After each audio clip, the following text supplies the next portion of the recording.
Chronicon Mundi. Un espacio para aprender historia.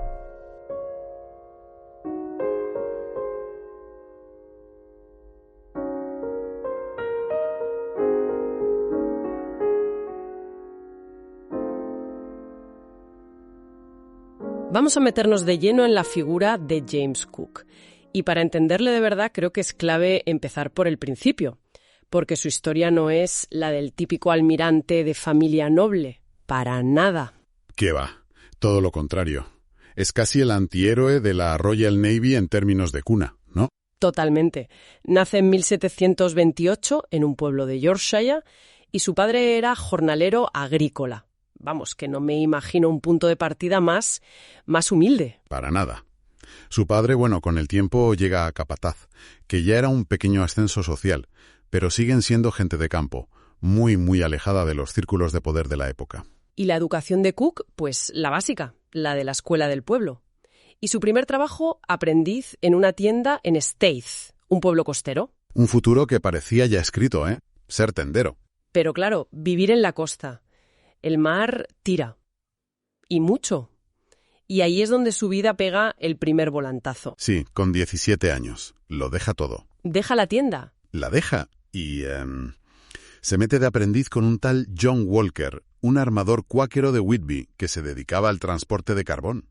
Y esto, que podría parecer un paso lateral, un trabajo sin más, es el detalle más importante de toda su formación. ¿Por qué? Por los barcos que usaban. Exacto. Va a pasar los siguientes 9 años de su vida en los barcos carboneros, los famosos colliers. Vale, para un momento. Un collier a mí me suena a un barco sucio, pesado, nada glamuroso, vamos. Y lo era. ¿Por qué es tan importante esa experiencia? ¿No estaba en un buque de guerra aprendiendo tácticas navales? Justo por eso. Un collier, o como los llamaban, un cat-build, era un barco feo, sí, pero increíblemente resistente. Muy práctico. Tenía un fondo casi plano, mucho espacio de carga, y estaba diseñado para aguantar los palos del Mar del Norte. Que es uno de los mares más duros del mundo. Durísimo. O sea, Cook no aprendió a navegar en aguas tranquilas con manuales de academia. Aprendió a base de tormentas, mareas complicadísimas y costas peligrosas, manejando un barco que exigía un conocimiento profundo, de sus inercias, de sus límites. O sea, que no es un conocimiento de libro, es pura fontanería naval. Es saber cómo cruje cada viga del barco. Exacto. Es un conocimiento visceral. Y la prueba de que esta fue su verdadera universidad es que años más tarde, cuando la Royal Navy le pide que elija un barco... Para la misión de su vida. Para la misión más importante de su vida, dar la vuelta al mundo. ¿Cuál elige? ¿Un collier? Un collier reconvertido, el Endeavour. No quiso una fragata rápida y elegante. Quiso la mula de carga que conocía como la palma de su mano. Claro. Sabía que ese barco podía embarrancar en un arrecife y, con suerte, aguantar hasta poder repararlo. Una fragata se habría partido en dos. Entendido. Es una ventaja competitiva brutal. Un conocimiento que el dinero y los apellidos no podían comprar. Desde luego. Y supongo que esa mentalidad tan práctica es lo que nos lleva al siguiente gran giro de guión de su vida, que a mí me parece fascinante. Porque después de 9 años, su jefe le ofrece el mando de su propio barco mercante. Sí, una oportunidad de oro. Para alguien de su origen, vamos. Significaba estabilidad, un buen sueldo, respeto. Era el final feliz de la historia. El chico de campo que triunfa en el mar. Eso es. Pero va y la rechaza. En 1755, con 27 años, le dice que no a su jefe. Y hace algo que, visto desde fuera, parece una auténtica locura. Se alista en la Royal Navy. Y no como oficial, ojo. Como marinero raso. Empieza desde cero. Aquí es donde te paras a pensar. ¿Por qué? Era a pura ambición. Ganas de ver mundo más allá de la ruta del carbón. Yo creo que es una mezcla de todo, pero sobre todo ambición. Pura y dura. El comercio de carbón tenía un techo muy claro. La Royal Navy, en cambio, aunque era un sistema de castas muy rígido, en tiempos de guerra ofrecía una posibilidad. Por remota que fuera. Remotísima. Pero una posibilidad de ascender por méritos, y él sabía lo que valía, sabía que era mejor marinero que la mayoría de los tenientes de buena cuna que se mareaban al salir del puerto. Fue una apuesta muy arriesgada pero calculada. Una apuesta que le salió bien, y rapidísimo además, porque su ascenso no es normal. No, es meteórico. Es que claro, no era el típico recluta de 18 años, tenía 27 y casi una década de experiencia en las peores condiciones imaginables. Sus superiores no tardaron ni un mes en darse cuenta de que ese tipo no era un marinero más. Lo ven enseguida. Lo nombran Master's Mate, que es como el segundo del maestre, casi de inmediato. Pero espera un momento. En una institución tan increíblemente clasista como la Royal Navy del siglo XVIII, ¿eso estaba bien visto? Quiero decir, ¿no generaba recelos que un simple marinero mercante, un comerciante con las manos callosas, ascendiera tan rápido? Absolutamente. Es una pregunta clave. Y claro que generaba recelos, por supuesto. Pero estamos a punto de entrar en la Guerra de los 7 años. Y en tiempos de guerra, la eficacia prima sobre la etiqueta social. Ah, amigo. De repente, ya no importaba tanto si tu padre era un lord. Importaba si sabías cómo evitar que el barco se estrellara contra unas rocas en una noche de tormenta. Y Kelly Cook era un genio en eso. La necesidad por encima del protocolo. Exacto. Su habilidad era tan insultantemente evidente que superaba cualquier prejuicio. Y en solo 2 años, en 1757, ya es maestre. Que es un puesto clave. El oficial no comisionado de más alto rango a bordo.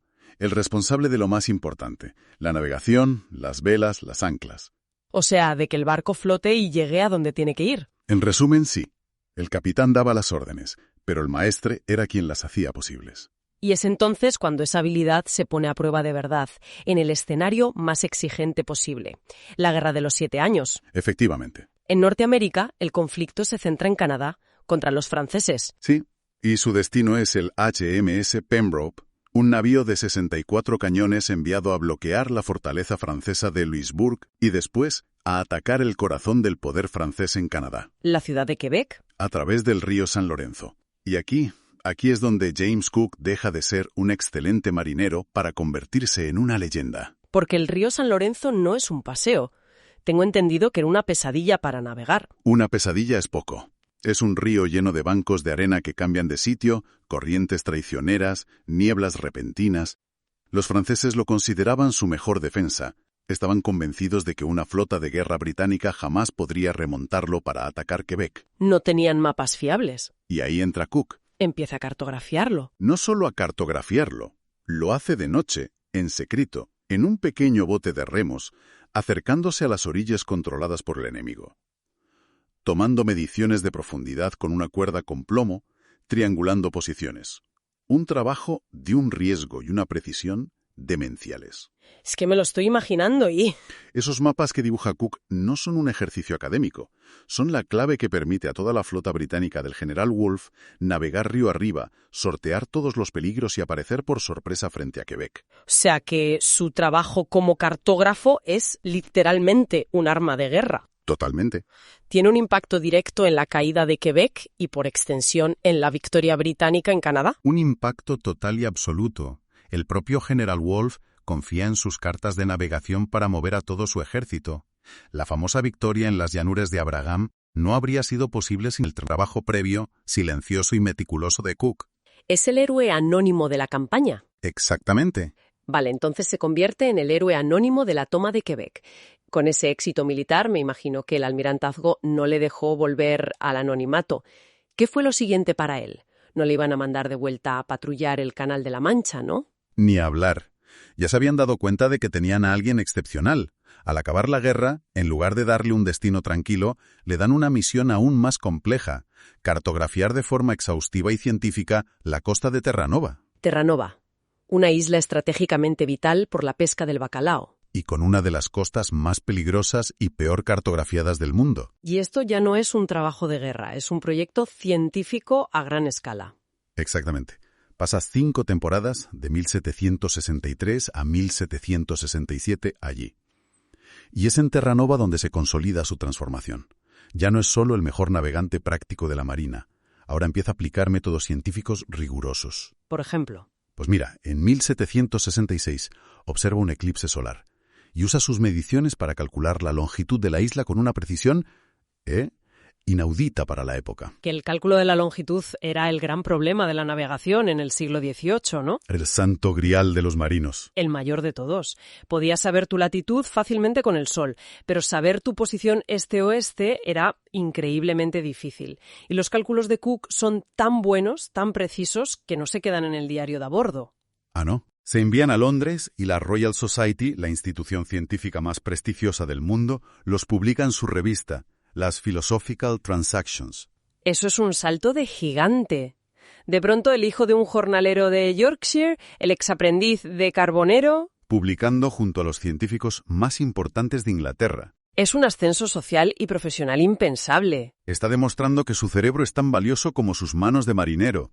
Ya no es solo un técnico, es un científico. Y me llama la atención que, entre tanto cálculo y observación de eclipses, no deja de ser un marino en un entorno muy peligroso. He leído una anécdota sobre un accidente que tuvo. Sí, es un detalle que lo humaniza mucho. El 6 de agosto de 1764. ¿Qué le pasó? Sufre un accidente terrible. Le estalla un cartucho de pólvora, un powder horn, mientras lo lleva en la mano. La explosión casi le arranca el pulgar y le deja una cicatriz muy profunda y característica en la mano derecha. ¡Qué barbaridad! Puede parecer un detalle menor, pero nos recuerda la brutalidad del día a día en un barco del siglo XVIII. Y trágicamente, esa cicatriz se convertiría en una de las pocas marcas que permitirían identificar sus restos años más tarde. Tras su muerte en Hawái, es increíble. Sí. Y todo este trabajo, tanto el científico en Terranova como el militar en el San Lorenzo, obviamente no pasa desapercibido. Tiene que haber alguien en la cúpula que esté tomando nota y diciendo, a este hombre hay que seguirle la pista. Por supuesto. Su mentor y antiguo comandante en el Northumberland, Hugh Palliser, que luego sería gobernador de Terranova, y sobre todo, el capitán Lord Colville. ¿Qué hace Colville? Colville se da cuenta de que los primeros mapas del San Lorenzo se habían publicado atribuyendo el mérito a otro oficial superior, como solía pasar. Y se indigna. Sabe que el genio detrás de todo aquello es Cook. Y decide hacer algo al respecto. Decide escribir una carta, personal, a los lores del almirantazgo. Quiere dejar constancia oficial de quién es el verdadero artífice de esas cartas náuticas y asegurarse de que Cook reciba el crédito que merece. Es un gesto de una lealtad y una visión enormes. Y esa carta es, básicamente, la recomendación que lo cambia todo. He visto la cita, y es demoledora. Es el empujón definitivo. Es del 30 de diciembre de 1766. Lord Colville escribe: por mi experiencia del genio y la capacidad del señor Cook, lo considero muy cualificado para el trabajo que ha realizado y para empresas mayores del mismo tipo. Empresas mayores del mismo tipo es una frase profética. Totalmente. No está diciendo es un buen trabajador. Está diciendo este hombre está listo para algo grande.